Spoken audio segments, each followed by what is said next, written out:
नमस्कार। पंजाब की राजनीति में हमेशा एक आध ऐसा घटनाक्रम होता रहता है जो ये बताता रहता है कि आने वाले समय में पंजाब किस दिशा में जाने वाला है या वहां के हालात किस प्रकार के हो चुके हैं। और मुझे बड़ा देखकर इस बात का आश्चर्य भी होता है कि हमारा जो नेशनल मीडिया है या जो यूट्यूबर्स कम्युनिटी है वो भी पंजाब को हमेशा उपेक्षित रखते हैं। कोई भी पंजाब की खबरों पर इतना ध्यान नहीं देता। अभी देखें, बिहार के चुनाव हुए, सब लोगों ने बिहार पर अपना फोकस रखा। एक महीने तक बिहार की ही बात होती रही। अभी पश्चिम बंगाल के चुनाव होने लगेंगे, सबका ध्यान उस पर चला जाएगा।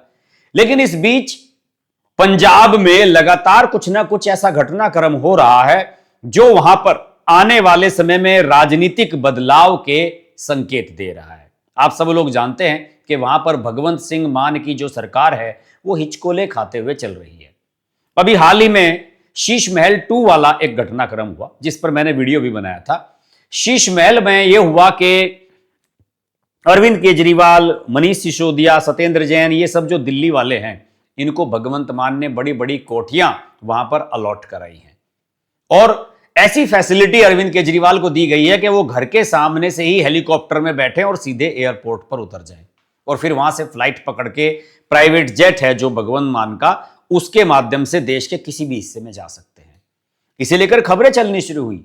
स्वाति मालीवाल जो राज्यसभा सांसद हैं आम आदमी पार्टी की, उन्होंने भी खबरें चलाई, कुछ वीडियो भी उन्होंने शेयर किए। लेकिन इस मामले को नेशनल मीडिया ने पूरी तरीके से उपेक्षित कर दिया। किसी ने इस पर फोकस नहीं किया। हमने इस पर 2-3 वीडियो बनाए और जिन्हें बड़ा अच्छा सराहा भी गया। अब देखिए, बिहार चुनाव के बीच 16 नवंबर को एक ऐसी घटना हुई है पंजाब में जिसके बारे में किसी ने ज्यादा चर्चा नहीं की है, लेकिन मुझे इससे बड़े खतरनाक संकेत मिलते हुए नजर आ रहे हैं। यह घटना फिरोजपुर शहर में हुई। फिरोजपुर में मोची बाजार है, वहां पर नवीन अरोड़ा नाम के एक 32 साल के युवक की 2 अज्ञात हमलावरों ने गोली मारकर हत्या कर दी। कई गोलियां मारी गई नवीन अरोड़ा को और उसकी मौत घटनास्थल पर ही हो गई। वह आरएसएस का कार्यकर्ता था। नवीन अरोड़ा के पिता बलदेव राज अरोड़ा भी आरएसएस के वरिष्ठ नेता हैं और उनका परिवार 3 जनरेशन से आरएसएस के साथ जुड़ा हुआ है।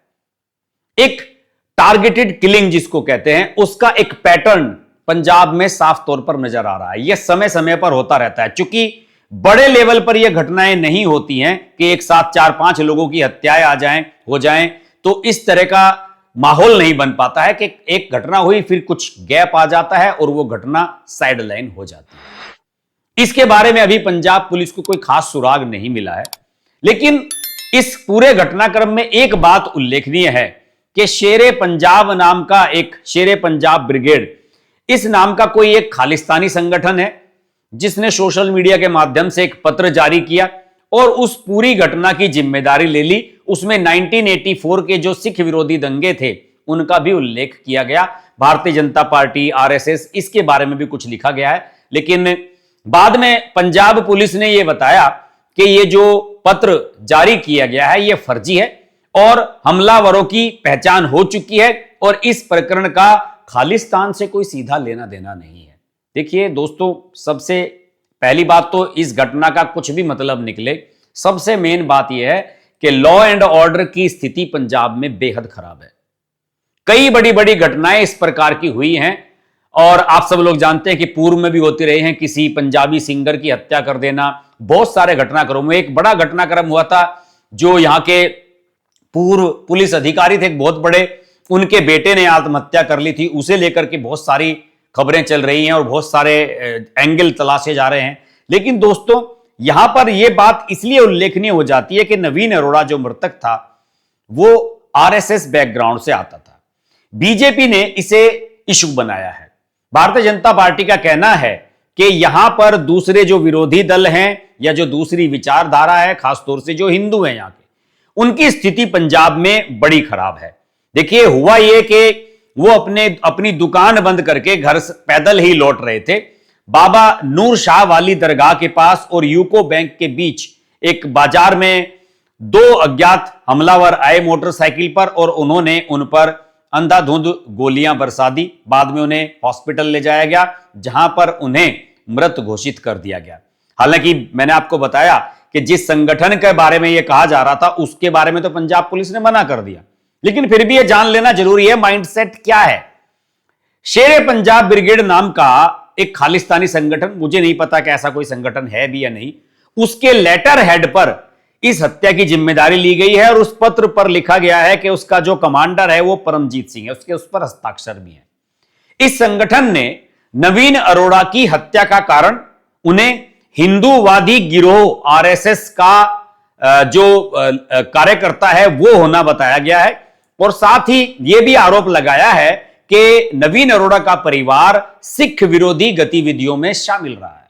तो बताइए सिख विरोधी गतिविधियां क्या होती हैं, बताइए इसका कोई मतलब है क्या? यहां पर पत्र में यह दावा किया गया है कि जून 1984 में दरबार साहिब पर भारतीय फौज के हमले के बाद ऑपरेशन ब्लू स्टार हुआ था, उसे भारतीय फौज का हमला बताया गया है। पंजाब में सिखों को चिढ़ाने के लिए खुशियां मनाने वाले जो हिंदू थे उनमें यह नवीन अरोड़ा भी शामिल था। यह एक माइंडसेट आप समझिए। इस माइंडसेट के पीछे की बात क्या है? बात यह है कि पंजाब में जो अलगाववादी ताकतें हैं जिनके दिमाग में यह भर दिया गया है कि आपको अपना देश मिलना चाहिए, खालिस्तान अलग बनना चाहिए, वो अभी भी भारत में अपने आप को जेल करने की स्थिति में नहीं है। और मुझे बड़ा आश्चर्य होता है दोस्तों, मेरे कई सिख दोस्त हैं, बचपन से हम सिखों के साथ रहे हैं। ये जो प्रवृत्ति है मैं आज से नहीं बहुत समय से देख रहा हूं, 1984 के समय से मैं देख रहा हूं। देखिए इसमें कोई शक नहीं है कि जो सिक्खी है या सिख पंथ है जो बाद में धर्म भी बना, उसके बारे में एक कॉमन सी अवधारणा सब लोग जानते हैं कि यह क्यों बना था। यह मुगलों के खिलाफ लड़ने के लिए बनाया गया था और गुरु गोविंद सिंह साहब और सब लोगों ने, जितने भी सिख गुरु थे, उन्होंने यह लड़ाई लंबे समय तक लड़ी थी और मुगलों के खिलाफ लड़ी थी। इसमें होता यह था कि हिंदू परिवार का सबसे बड़ा बेटा सिख बनता था और मुगलों के खिलाफ लड़ाई लड़ने के लिए उसको रखा जाता था। क्यों? मुगल धर्मांतरण करा रहे थे, हिंदुओं पर अत्याचार कर रहे थे, बहु बेटियों पर अत्याचार कर रहे थे, उससे बचने का और कोई तरीका नहीं था। लेकिन आज देखिए, आज सिख ये कहते हैं, खासतौर से ये जो जितने भी इनके संगठन हैं, गुरुद्वारों से जुड़े हुए और अकालियों से जुड़े हुए इस प्रकार के संगठन, इन सब की एक माइंडसेट रहा है। ये अपने आप को हिंदू नहीं मानते, इनका मानना है कि हम हिंदू अलग हैं, हम अलग हैं। सबसे बड़ा फोकस इनका यही रहता है कि हमें हिंदुओं में शामिल ना कर लिया जाए। जबकि सिक्खी जो आई थी वो सबसे बड़ी हिंदूवादी सोच थी। जैसे से जिस तरीके से मराठाओं में छत्रपति शिवाजी महाराज हिंदुओं के लिए लड़ रहे थे, उसी प्रकार से गुरु गोविंद और सारे जितने भी सिख गुरु थे वो सब इसके खिलाफ लड़ रहे थे। लेकिन उसके बावजूद भी ये अपने आप को उसमें मानने के लिए तैयार नहीं है। और इसमें कुछ राजनीतिक लोग हैं जो खासतौर से कनाडा और विदेशों में बैठे हुए हैं, वो लगातार यहां के लोगों के मन में ये बात भरते रहते हैं कि भैया तुम हिंदुओं के साथ मिलकर के मत चलना। क्यों? वो जानते हैं अगर सिख और हिंदू एक जगह हो गए पंजाब के खासतौर से, तो फिर वहां पर बीजेपी आ जाएगी, आरएसएस प्रभावी हो जाएगी और दूध का दूध पानी का पानी हो जाएगा। फिर ना तो पाकिस्तानियों के इरादे सफल होंगे और ना फिर खालिस्तानियों के इरादे सफल होंगे। लेकिन इसके बावजूद समय समय पर इस प्रकार की जो घटना होती रहती हैं, उनसे इतना तो स्पष्ट हो गया है कि वहां पर अभी भी एक माइंडसेट ऐसा है जो अपने आप को भारतीय नहीं मानता। जैसे कश्मीर में आप जाइए, मैं तो खुद गया हूं कश्मीर में। कश्मीर में जो वहां का लोकल निवासी है, जो वहां का पुराना कश्मीरी है, खासतौर से जो एम फैक्टर वाले हैं, उन सब का यह कहना है कि साहब कश्मीर तो हमारा अलग है, 370 हटाकर इसको भारत में मिलाया जा रहा है, जबकि ये तो अलग अलग राज्य था, इसका स्टेटस अलग था। अरे भाई, सब कुछ पैसा केंद्र सरकार दे रही है, सारा डेवलपमेंट का काम वहां पर केंद्र सरकार करा रही, तो आप अलग कैसे हो सकते हैं? 2019 में अमित शाह ने बिल्कुल सही किया, उसे भारत का अभिन्न अंग बना दिया और उस पर स्टैंप लगा दी कि यहां पर इस प्रकार की कोई विचारधारा डेवलप नहीं होने दी जाएगी। पंजाब में भी इस प्रकार के एक्शन की सख्त आवश्यकता है। पंजाब में भटके हुए युवा, जिसे कह सकता हूं, का एक वर्ग आज भी अलगाववादी विचारधारा के बारे में सोचता है। उनका मानना है कि साहब हमारा अलग देश बनना चाहिए, यह कभी पॉसिबल होगा नहीं। इसको सोचना ही बंद कर देना चाहिए और अपने काम धंधे से लगना चाहिए। लेकिन उसके बावजूद भी अपने राजनीतिक हितों के लिए ऐसा किया जा रहा है। कम से कम पंजाब में एक ये माइंडसेट बन चुका है कि जिसको सेपरेटिस्ट, अलगाववादी जिसे समर्थन कर देंगे उसी की सरकार बनेगी। जैसे आम आदमी पार्टी को समर्थन दिया इन्होंने। आने वाले समय में कई लोग यह भी कहते हैं कि बीजेपी को भी इन अलगाववादियों को साथ ले लेना चाहिए, तो आसानी से उनकी सरकार बन जाएगी। लेकिन केवल सरकार बनाने के लिए, केवल राजनीति करने के लिए अलगाववादियों को सपोर्ट किया जाए, इसका मैं पक्षधर नहीं हूं। यह जो घटनाक्रम हुआ है, मुझे नहीं पता कि इसके पीछे क्या है, क्या कोई निजी रंजिश है, आपसी रंजिश है, लेकिन जो एक पत्र जारी किया गया और जिसे पंजाब पुलिस फर्जी कह रही है कि खालिस्तानियों का है, खालिस्तानी संगठन का है, किसी इस तरह की जो बात है वो, उसका खंडन भी किया जा रहा है, उसको माइंडसेट को समझने की कोशिश कीजिए।